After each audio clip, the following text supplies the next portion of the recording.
Hello, Vandals and Voltrons. My name is TV Skyn, and welcome back to Final Fantasy XIV, which I'm streaming in the middle of FanFest while the fucking developer team are delivering the biggest Final Fantasy news of the year. Which, great choice on my part when it comes to scheduling, especially when what I'm actually about to try and do is stuff that needs a bunch of other people to come along and help me. So, yeah, I'm dumb, but that's because I'm not watching FanFest because I was worried I was gonna get spoiled on something. So let's see if we can't continue to dismantle this big old robot. Ah, adventure. You come at an opportune moment. It would seem we have a visitor. I was pacing about thinking of Round Rocks when something in the shadows drew my eye.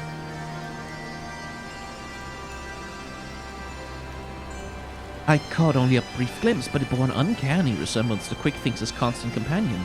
Shanoa, was it? If the girl's here, there's a good chance her Illuminati keepers are close by. We'd best track her down and quickly follow me. Wait, she's a curl? Isn't she just a cat? Or are those the same thing? Eorzea. Thank you very much, Tragedy Slot. Just as I thought, it is Shanoa. Or is it? One curl kitten looks much the same as another, and she doesn't seem to have brought any of her friends. Over there.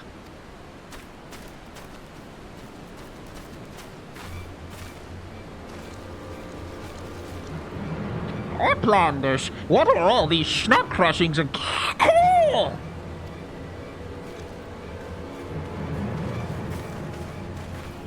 An Illuminati spy, sent by Quickthinks to observe our movements, like as not.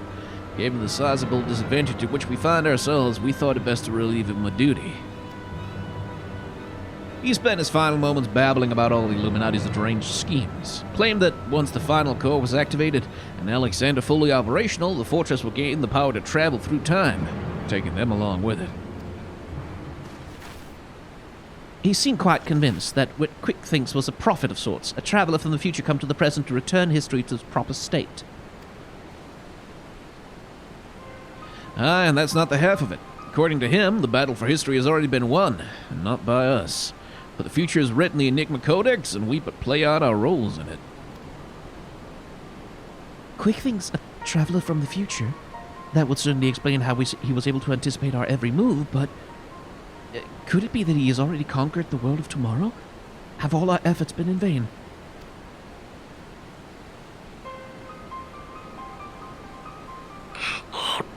Tongue flaps of crazed Illuminati make brain case hurt. Backricks would speak of different subject. What brings Uplanders back to shortstop? Having settled upon a plan of action, Sid and I were in the process of making our final preparations with Master Matoya when this kitten scampered in as if mewing as if to beckon us. We duly followed her here, and she led us here, much to the dismay of the fellow at our feet.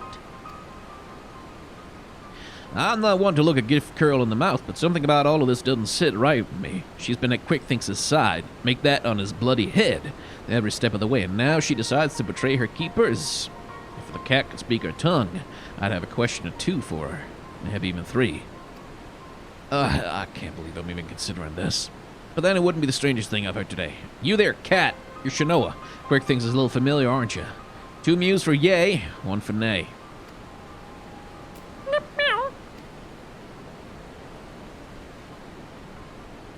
Did she Do you want to go home?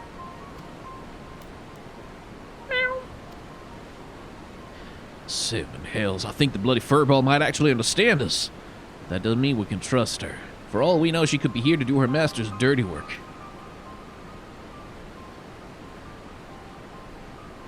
And Uplanders, tongue flaps of Round Rocks come to Backricks' brain case.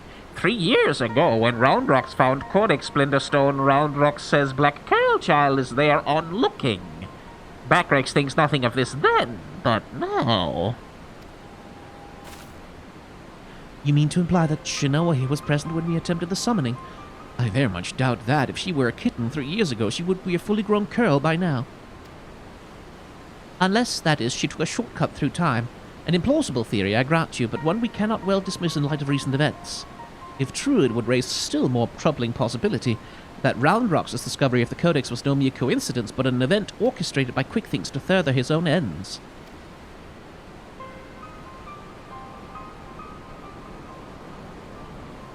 Oh, this just gets better and better. Look, whatever's going on here, we're not like to find out by standing around talking. We need to delve deeper into that fortress. As luck would have it, Wedge claims his latest invention will allow us to do just that. I've sent him and Biggs on ahead to the Maker's Quarter to perform their final tests. Meet them there when you're ready. I'll join you as soon as my own preparations are complete.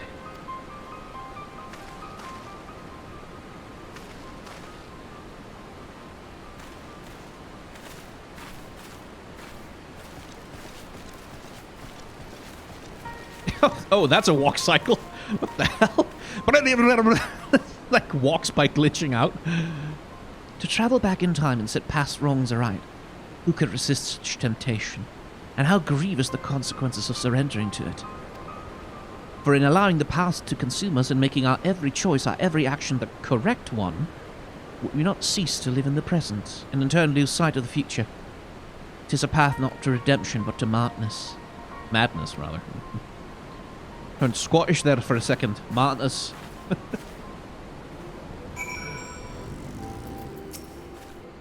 If Quick Things truly has seen the future, we may very well be walking straight back into a trap. And yet, what other choice do we have? I must apologize once again for my negligence last time, Brick. Rest assured, I've done my utmost to make it up to you with my latest invention. Why, it may very well be my best yet. Yep, I have a good feeling about this mission. This time we show that power-mad Gobby what for. Brick, all fired up and ready to go, are we? Well, then I best hurry up and brief you all on the task at hand. In a nutshell, we'll be attacking the Primal on two fronts. As we speak, your Stola is leading an attempt to cut off the Primal's source of ether. Our job, meanwhile, will be to head into the belly of the beast and rescue young Round Rocks. Without her to view the Enigma Codex for him, the Illuminati won't be able to turn back time anymore, giving us a fighting chance of beating the bastards. The Chief reckons that the shortest path is through the Giant's great fat noggin. The only problem being that that's inside the barrier. Not to worry, though. Wedge's latest one will take care of that one. He has dubbed it the BG2, which he tells me is short for Barrier Be Gone. Of course, the barrier doesn't just serve to keep folks out, it also keeps the Primal in, that being why Might and her mates raced the bleeding thing in the first place. So the moment it goes down, there'll be nothing to stop the Colossus from running rampant if it has a mind to. Which means we're gonna need to move fast. The Chief will take the Excelsior in as close as he can to Alexander's head, while you'll jump off and secure us a way inside. Wasting no time, you'll then climb back aboard, and Wedge will re-engage the barrier all before our metal friends even knows what's happening. Got it? Good, because we got our work cut out for us. Now let's get going. Oh, I like the sound of this. This is definitely not gonna go wrong.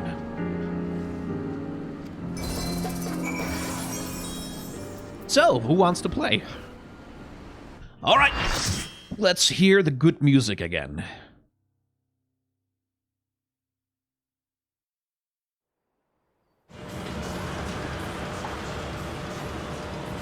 All right, time to deactivate the barrier.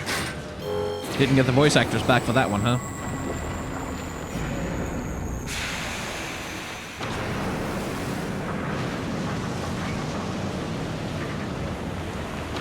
Oh, he's getting up now. Smoke's too thick, I can't see a damn thing. You have to press on alone.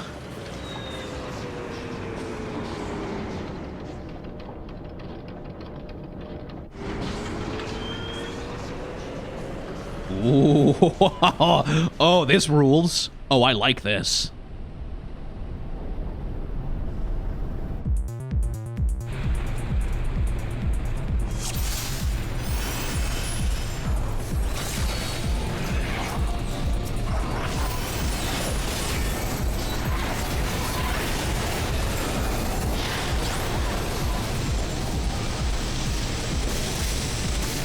Okay, that is quite cool. Having to climb Alexander. Bit of a quick climb, though, all things considered. Oh, hello. Oh. Faust Zed. He does a ton of damage and has no indicators. Oh my god, why? Why? Ooh, okay. Oh, that's a cobbled together junk bot.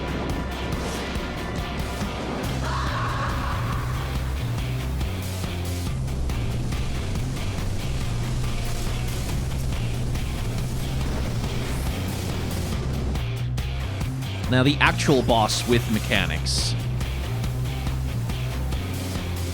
Oh, we've got 4 sectors. We've got some dead robots on the floor. I only know that the big bot is not allowed to fall into lava. Okay. Generally speaking, one of the quadrants will get a marker and then dip into the lava. Anyone on it dies, including ads. So we need to activate the little bots by drawing batteries to them. Okay. Don't let the boss smelt dead bots. Aha! Then we need to dunk them into lava when it appears on one of the sectors. Okay. Right, so he's a refurbisher, as it says. Yeah. Interesting little character design thing on him, though. Like, with the face. So, like, this junk bot that's kind of just glued together from a bunch of other nonsense that sort of fits together like gears. And then, like, the face that looks like a muncher. Oh, dead bots must be smelted. Right, that's an important distinction. Okay, well, let's see how I fuck this one up, then.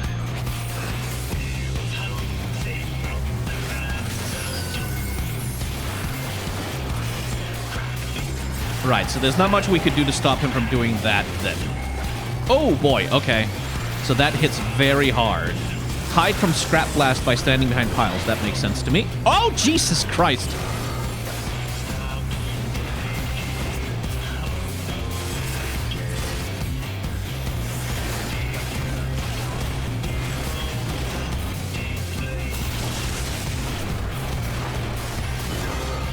At least that has indicators.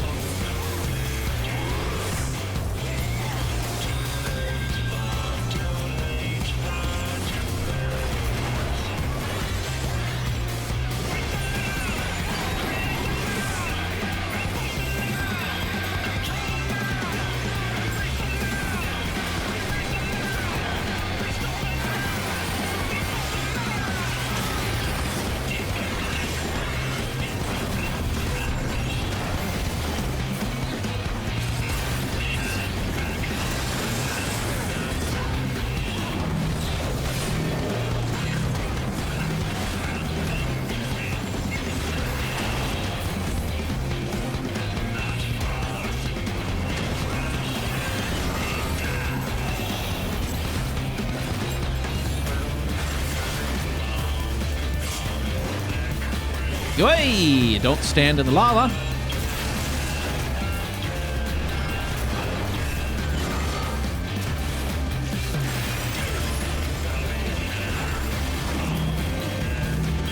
We might be kind of dead here. Yeah.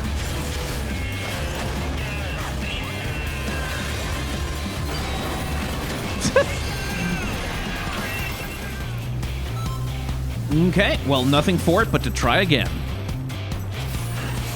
This fight is nasty even without minimum eye levels. I believe you. Pull the big bot to A. And yeah, you wipe on this fight without minimum eye level if everyone doesn't know what to do. Well, that's very much the case for me. Okay, there's the big bot.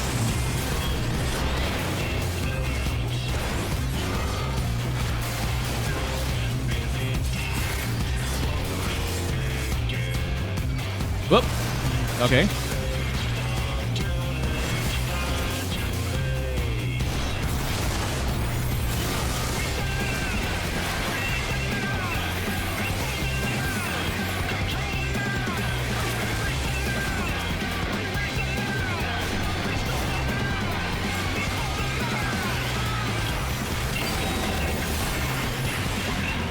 Okay, I have died less times, so that's good. I assume.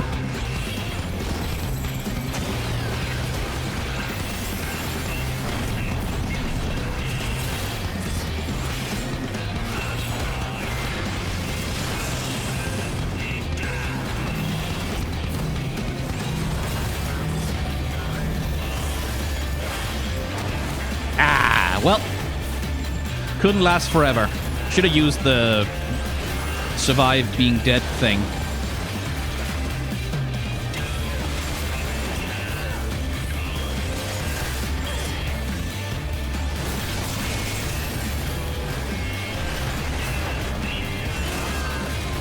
Oh, mail disconnected. Oh no. Well, that's not ideal. That's no good. I hope they're okay. Haha! I am undead and you can't kill me. For at least a few seconds yet.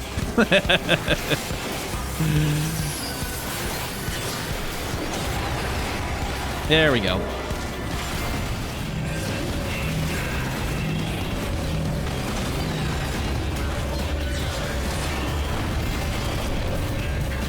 Okay, am I confused or shouldn't that Faust have died on, like, over there?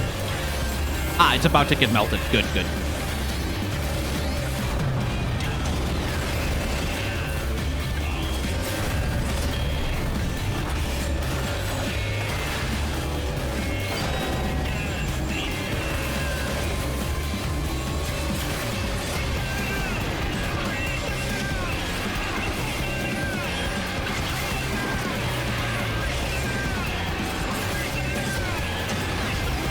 Ah, there we go.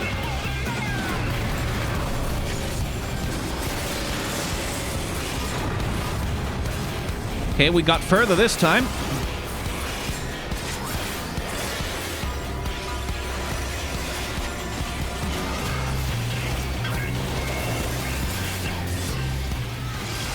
Hey, there we go. Whew, that took a second.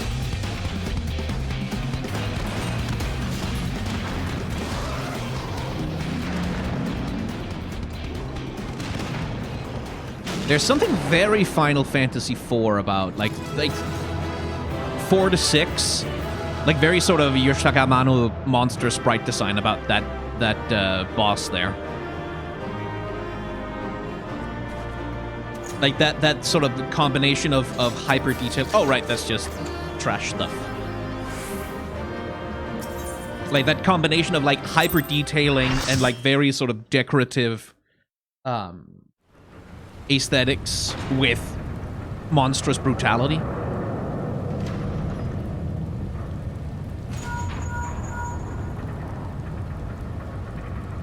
Fine work, old friend. Thanks to you, we're on our way in. Stay where you are. I'm coming.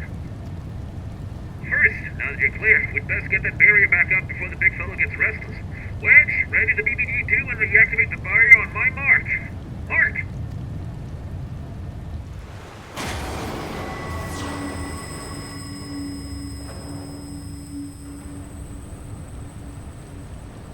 Hey, the head is poking out.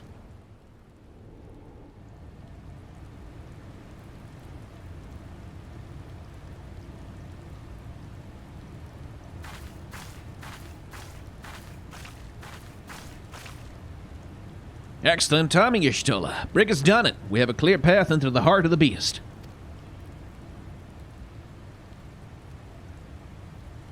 Good. 'Tis a relief to hear that at least one side of the operation proceeded according to plan. The same may not be said of the other. Our efforts to cut off the primal source of ether proved wholly ineffective. Quite why, I cannot say, though I'm hopeful that one among us can. What, mad? On the basis that she summoned the damn thing, you mean? I think you'd better explain. Like all primals, Alexander constantly draws ether from its surroundings both to sustain itself and to gain in strength. Master Matoya and I believe that you could disrupt, or at the very least inhibit this process by means of Arcanima, rather. By creating a vast and impassable etheric membrane between the primal and the land from which it drinks, aye. Which is why the old witch had me place those infernal devices of hers in every nook and cranny of this place. You telling me they don't work? Yes and no. As far as we can tell, the Arcanima are functioning precisely as intended, and yet, for reasons we've been unable to ascertain, they've had no measurable effect on the primal. All right, out with it, mate. If there's something you haven't told us, we need to hear it now. We're running out of options.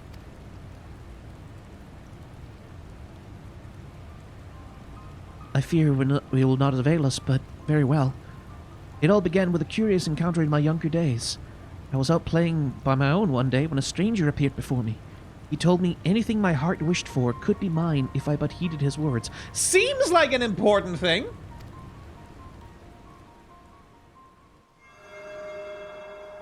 In my youth, I did not fully comprehend what the man was proposing at the time. Nevertheless, his words seemed to burn themselves into my very soul. Reunite the scattered shards of the Enigma Codex, he said, and perform the sacred rite before the ruins that yet stand strong against the river's flow. Then and only then shall your hopes and dreams become a reality. With that, he handed me a relic, a horn with a tip of metal, which seemed so foreign as to hail from another world. It would serve as catalyst for the summoning, he explained, a gift from your friend Travanger, and then he was gone.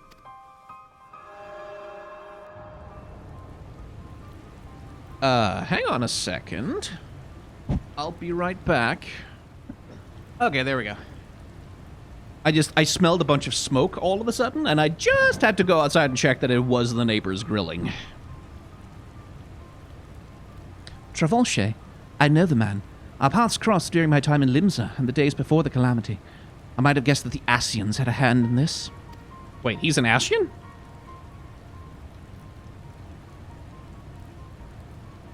The horn of which you speak was once rumored to reside on Seal Rock. It is a lost relic of the ancients with the power to manipulate the etheric energy and the very air around us. The Scions have long pursued the horn, fearing the devastation that might ensue were an artifact of such power to fall into the wrong hands. Why would he give that to a child? Just some random kid like, hey kid, perform this magic ritual and your wishes will come true. The hell kind of a plan is that? Finally, I do begin to see. If I have the right of it, Alexander's third corps is using the horn to draw ether from far and wide. Just little wonder our plan failed. Even without moving an ilm, the primal possesses the means not to drain not just this land of ether, but our very star. And then our course is clear. If the old witch's magics won't avail us, we shall just have to get inside and dismantle the core the old-fashioned way. Indeed. And yet we must be wary. We've seen the course of time reversed once before. We may yet well see it again. Even should we succeed in destroying our target, there's naught to prevent the Illuminati from simply returning the stricken core to its previous state.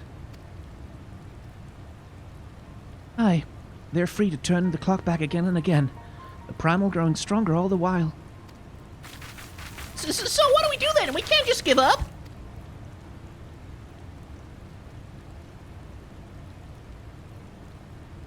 No, we press on. Lest we forget, controlling Alexander requires the Codex, and the Codex is but a useless piece of stone without the mind of a gobby girl.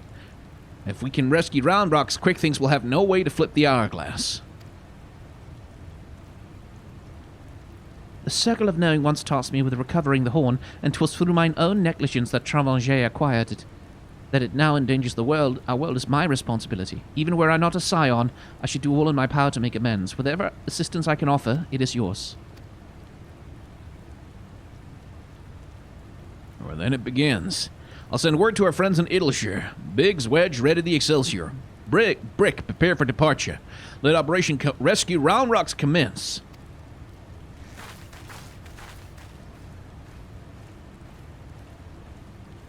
Okay, but why is the cat still here? Like, what does the cat want? Oh, hey!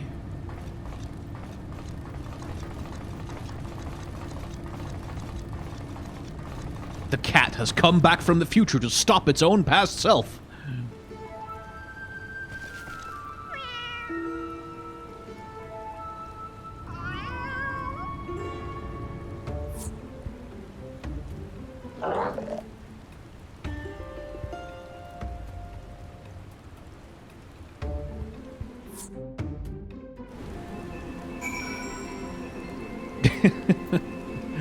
Cat mysteries.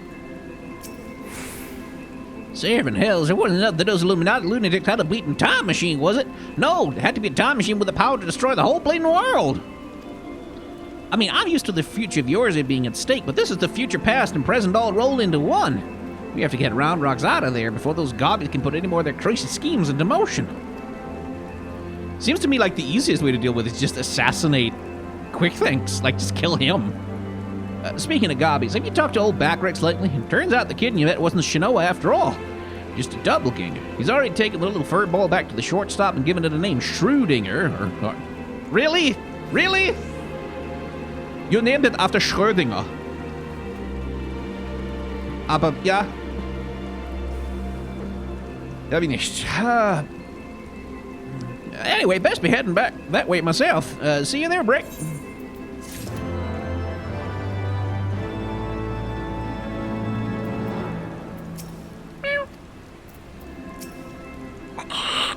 Backrek, see, Shanuan, top of Whirlycock Giant. This is different Curl Kitten, so Backrek's named Sir Schrödinger. What does it mean? Backrek does not know. Oh, hello. What's this?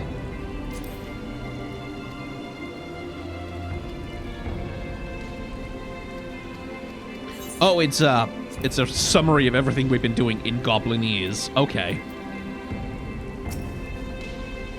Even if we succeeded in freeing Round Rocks, what will remain of the girl we once knew? To the Illuminati, she is little more than a cog in their divine machine. They need her alive, aye, but no more than that. They will not have scrupled to use any means necessary to force her compliance. Backrix said she shows her nose sliding on top of the Colossus at quick things aside just as she would expect it to be. Do you reckon Backrix's new pet is just a long-lost littermate? The resemblance is truly uncanny.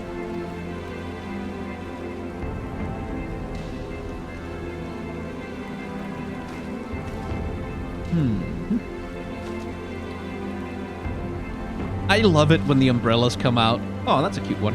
Anyway, there were some glam review requests, I think. Let's see. Einar Amaranthine. Let's start with you. Let's see. A rich witch white mage. I haven't found a staff I like for the glamour, though. Okay. I mean, you got the rich part right. Absolutely. And I like... Yeah, so like having the red and white hair, that's a good way to get the white mage iconography in there, as well as the white and red rich on there. But the gold is like, yeah, like if you want someone to look like they're rich, gold is a great way to go. Like gold is sort of the universal signifier of that. It's also a little cartoony in that way. Like it's the kind of thing that's like, wow, that's a little obvious, isn't it? Which is not by way of criticism, just that it's like this is ostentatious wealth, right? Like where if you wanted to go with like the sort of old money, we don't talk about money kind of subtle wealth, like that sort of like more quiet wealth. I'd say like something like a fancy ball gown, something like a really slick suit might do it as well. Like, with that kind of money, when someone's rich in that way, they tend to display it by having, like, stuff that looks really simple, but which is massively expensive, right? Like Gucci shit. Like some Gucci-branded t-shirt that looks like a normal t-shirt, but it costs $500 or whatever. Like, that sort of tends to be the way that the really rich sort of show off how wealthy they are. So it depends on what kind of wealthy vibe you want from the character. If you want someone who's like flaunting their money, is like, yes, I have all of the money, then gold is definitely the way to go, right? Like someone who throws money around, who sort of revels in being wealthy, gold is definitely the way to go. I kind of like the staff that you've picked out for this, like just because it has the brass head. Like any staff that it would also be gold, oh yeah, like that works. Any staff that would also be gold, anything with sun imagery has a tendency to work with like wealth and power, because the sun is associated with those things as well. That is a really cool staff. So like, if you're looking for another staff to go with, like anything that has like sun iconography would work. Anything with anything that's with flame or fire that's not like Ifrit themed, but something that's like more subtle, like a torch, like something that's a little bit more refined, that might also work for the thing that you're trying to do here. Love the nails. But no, yeah, like I think you've got, like, it's a very good thought to bring the red and white from the white mage into the hairstyle then. Like once you have double dye control, like maybe you could even, like maybe white tights would sort of solidify the white mage thing a little more, maybe? Or red and white boots. Like, because I think really, like, in terms of the gold theming, the coat is enough. Like, I think you could get away with giving the boots a different color and still have the coat sort of show it. You could also, like, this is another thing about showing off of wealth, any kind of fancy footwear, like some really nice fancy heels, anything with like expensive, difficult decorations on it, that would also work from that perspective of like showing off wealth as a thing, right? So anything with jewelry, anything with little gold trinkets and stuff like that, would also work for those purposes. I like the tiara. Like, the tiara could probably, again, depending on how ostentatious you want the character to be, if there's a more elaborate headpiece of some kind, like, this is a really good base idea, but, like, anything with even more decoration on than that would, again, be that thing of, like, I am so wealthy. Like, that would be the thing of, like, really showing off, if that's what you're looking for. But no, yeah, like, in terms of, like, this character's supposed to look rich, you nailed that. Absolutely, you nailed that. Let's see. Sunset Tempest. Are you in-game, or are you... Aha! There you are. I thought I saw your name. Ah! You vanished. Ooh, okay. Dancer Glam, Project Tempest. Yeah, I thought I spotted some of that. Oh, I mean, absolutely. Like, that's...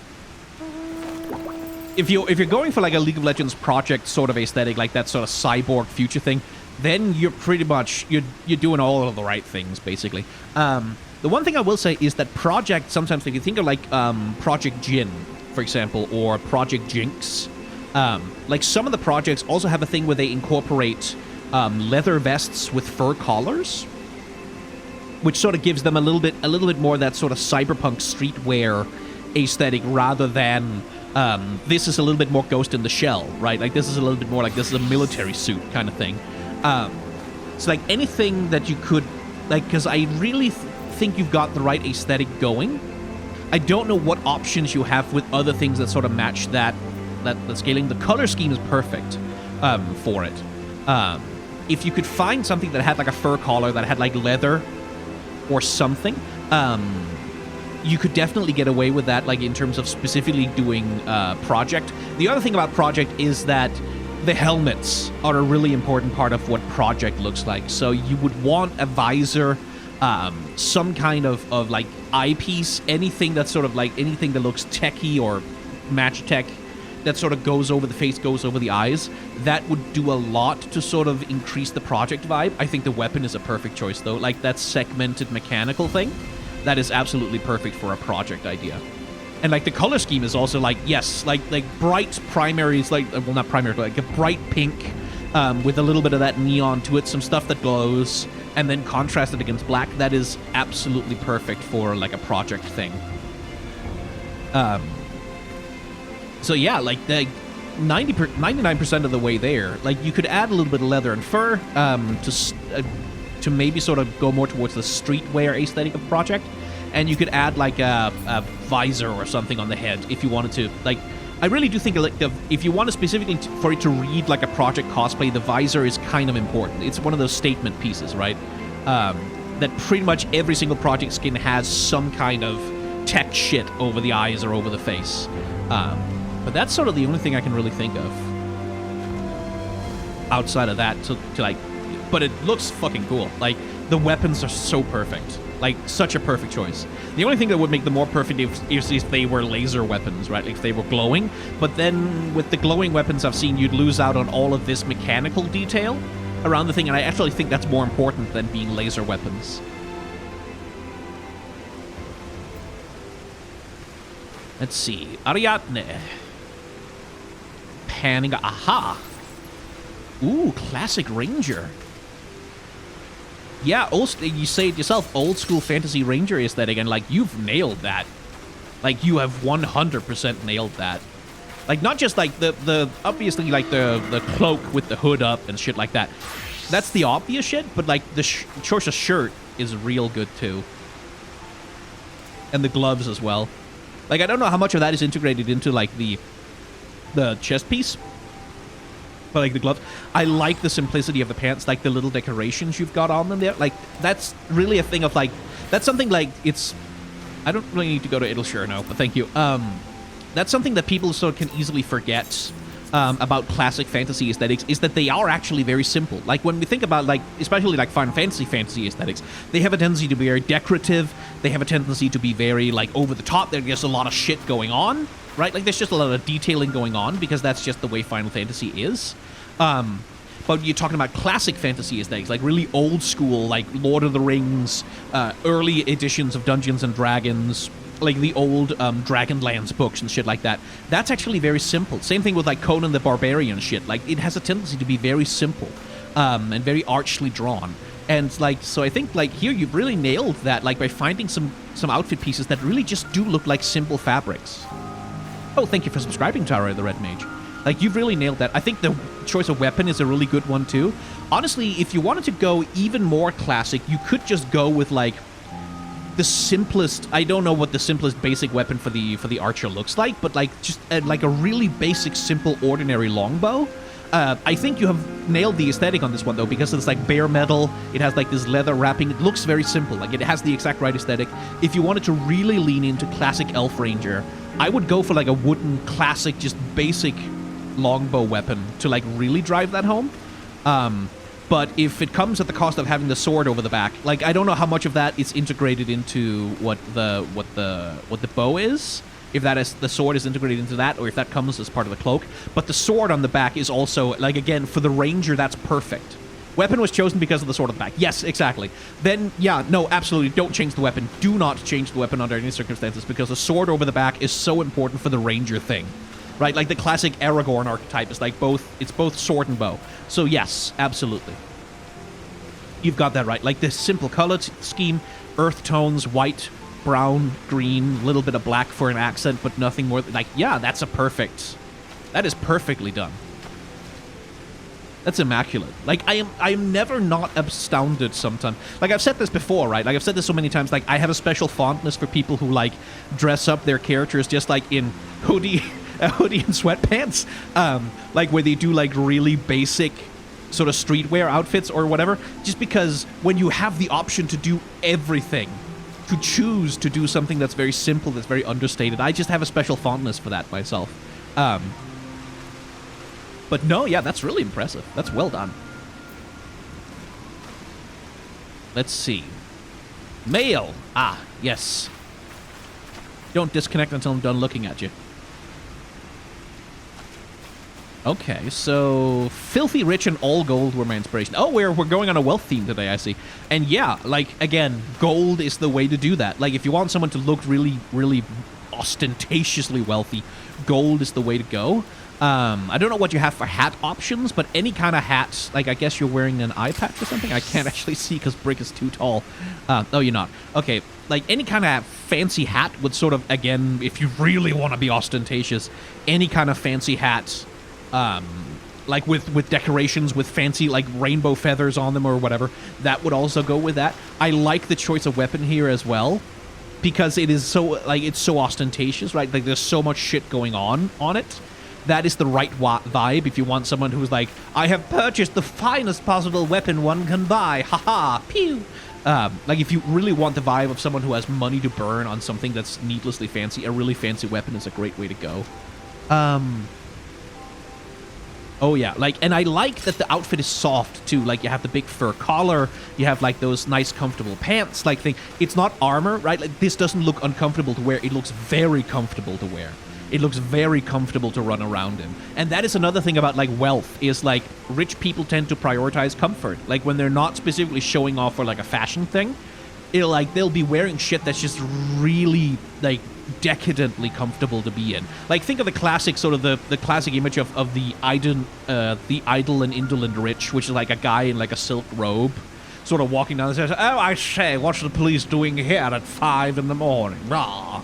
Like, with a glass of brandy or whatever. Like, that's also a very sort of rich character thing, is to just be comfortable, to have shit that just looks nice to be in. Yeah, like, the only thing, like, you could maybe change is the boots, because the bare toes. Like, the gold is good. I would say, like, some boots that are a little bit too fancy to be walking boots. Some boots that are like really nice and comfortable looking, like maybe with like a fur lining, and then maybe like a little bit of fancy decoration, like something that was a little bit too good to be just something that someone wears when they're out trudging around the battlefield or whatever. That might do it. I think the bare toe is a little bit like sort of undercuts because the whole rest of the outfit is like these layers and layers with like the fur collar and like the comfortableness and like that thick leather just looks sumptuous. It's a little, it doesn't quite match with bare toes, I think. The colors are perfect, but like I think the boots would be the place where you could make a change if you wanted to know anything about that. And if you didn't, if you liked the way that they are, keep them on, as you should, because it's your character. Let's see. There's a Dark Knight in-game, and then there's one on the Discord. Let's see. Isena. Yusena?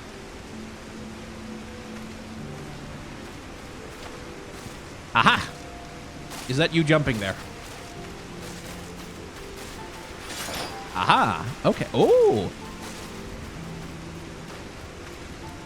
Oh, okay. So, like, oh, that's like a steampunk machinist sort of... Oh, I got a cool chainsword and wanted to design a Glamour on it. Oh yeah, like fully with the 40k shit. Yeah. No, absolutely. Of course there's chainswords. I shouldn't be surprised that there's chainswords. Like why am I even given momentary pause by that? Of course there are. The hat is a good choice. Like that's sort of the Imperial Inquisitor thing, right? Like with the like with a sort of military cap. A little bit World War II-ish. Okay, right. So, yeah, it sort of depends on, like, how much 40k you want to go, right? Like, because 40k, as an aesthetic tradition, loves references to medieval Europe, right? Like, that's sort of where 40k is as an aesthetic for the Imperium, is they love referencing medieval Europe. So I have, like, that's where all those, like, seals and scrolls and shit on the Space Marines are all, like, they're all referencing Crusader imagery, right? And the Imperial Inquisition is all referencing plague doctors and, like, military commanders from, like, the First and Second World Wars and, shit like that. So it sort of depends on where exactly you want to go. Because, like, the hat says we want to reference, like, sort of modern military. We want to do, like, steampunky, something like sort of World War era diesel punk, something a little bit in that direction. Which also matches very much with the sword, like, with all the pistons and, like, the gauges and the shit on it. Like, you have sort of a diesel punk thing there. And then I feel like the armor says a little bit more medieval, right? Like, the armor is a little bit more like the Emperor Protects Space Marine thing, kind of sort of thing. And, like, if you want that mixture, I think you've hit it perfectly. Like, you have the mixture of the two. If you wanted to lean more specifically into one or the other, and I think, like, the Imperial Inquisitor's steampunk, diesel punk thing would probably be the thing that builds the best around the sword. Then I would sort of advise you to look for any, like, large overcoat, anything with, like, a long tail on it, anything with, like, shoulder pauldrons, epaulettes, yeah, like anything with sort of military rank or distinction, like medals hanging off it or whatever.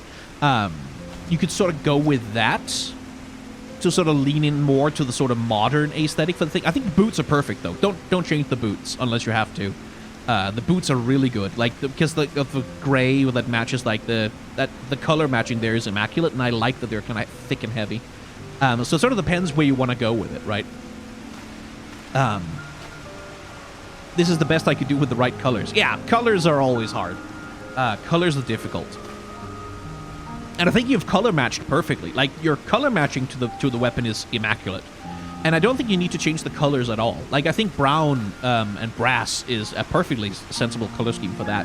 It's more a thing of, like, which aesthetic of, like, if you wanted to go with, like, the 40k shit, those are sort of the two aesthetic directions that you sort of can work with there immediately. That I think would sort of be easy to find. But, like, it just, like, if we sort of divorce it from the 40k discussion, if we don't think about 40k, I think this is pretty damn good, like, all on its own, as its own thing, like, outside of that aesthetic tradition. Like, the hat with the little goggle-like things on it, that's sort of classic steampunk shit, right? And that matches perfectly with the sort of... Yeah, with the pistons and the gauges and all that brass shit that's going on in the sword. Like, the hat is perfect for that. You could lean into that a little bit more, like, with something that has, like, gears or, like, tools or, like, anything that's sort of more machine-like. Where this is more like a warrior armor, which makes sense since you're a Dark Knight. Like, you could lean into that, but, like, as its own thing, I think this is very, very cool. right? Like, I think there's a little bit of a disconnect between the steampunk and the sort of fantasy warrior thing, that you could play around with different pieces that sort of maybe resolve that contradiction a little bit more. Like, maybe the gloves, actually. Like, maybe the gloves? Oh, now I'm thinking twice about what I just said. Yeah, no, like, some really thick, heavy leather gloves, maybe with, like, some brass or gold decoration along it, rather than the gauntlets might, because they would match with, like, the softness of the hat and sort of bring that down into the rest of the body a little bit more. That's maybe an option, if you wanted to play around with that. But no, like, just as a thing on its own, this does look really fucking cool. Like, with the chainsaw and everything. That is a very cool glam, I will say. Let's see. Nala Cosmia has a gunbreaker on the Discord. Let's see. A dystopian secret police kind of style. Oh, yeah. Oh, yeah, I see what you're going with. I can see what you're going for there. Yeah, like with the big buttons, then like the tall... Yeah, no, that's great. That's excellent for that. Absolutely. Like, the only thing I would add, like, sunglasses. Like, I don't know if you can find these in Final Fantasy XIV yet, but, like, little round sunglasses. Right? Like, not Matrix sunglasses, but, like, little round sunglasses, or... like any kind of a hat that's sort of like, not necessarily a fedora, but like in that shape language, maybe a little bowler or a top hat, they could sort of boost that. Like, they could sort of buff, like, that vibe of, like, dystopian future secret police kind of thing. But, like, the coat is perfect. Like, the coat, that's absolutely the perfect coat for that kind of... especially because it has the symbol, like this thing right here. Like, that little thing of, like, oh, this is the symbol of the regime kind of thing. Like, you sort of get that vibe from it because it's not decorated otherwise. And that's a really good instinct that you've had there. Is, like, if you're doing secret police, like, they would have, as a character side, like, they would have the symbol of the reigning government or whatever, or the tyranny or whatever. They would have the symbol on them somewhere, like, embroidered into their shit, but, like, not obvious. They wouldn't be super, like, they wouldn't be super over-decorated. They wouldn't have, like, a lot of ostentatious, like, nothing that draws the eye, but just, like, these little subtle indicators of rank. So, like, I think the coat is just perfect for that. You could go with subtler pants. Like, like, I really like the color coordination with, like, the brown and, like, the brass in the pant buckles with the stuff that you've got on the gloves. That's a good... That's... Aesthetically, that's very good. You could tone them down a little bit, and, like, really just let the coat be the centerpiece. Like, by just wearing some, like, really basic pants with, like, no decoration on them whatsoever. I like that you brought the colors down there. Like, this is not one is superior to the other. This is just, like, these are options that you can sort of work with. Like, if you really wanted to emphasize the coat as the centerpiece of the outfit. But, yeah, like, that and a hat, and I think that's perfect. But, like, the coat is such a good choice for what you were doing there. Absolutely. Like, that's a very good choice. I mean, I'm not going to pretend I don't have a weakness for this kind of aesthetic also. Like, it is just hot. Good choice with the hat, too. Anyway, don't get distracted. Don't get distracted. Don't get distracted by all the cool people in the cool clothes. Ah. Oh, hello. So, let's call this episode to a close here and continue our foray into the depths of Alexander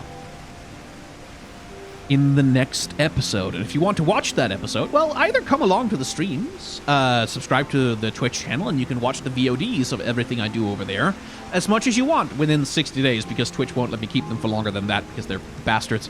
You can do that if you wanna, or you can become a member of the YouTube channel, which will give you early access to the edited videos before they come out for everyone else. You can see all of Jane's cool little edits and stuff. Or you can just not do any of those things, just like, comment, subscribe, and just wait for the episodes to come out. That is also a valid option. You don't have to give me money for anything. Thank you very much for watching. Remember to be kind to one another, have solidarity with those who are worse off than yourselves, and may the tides of history wash gently over us all.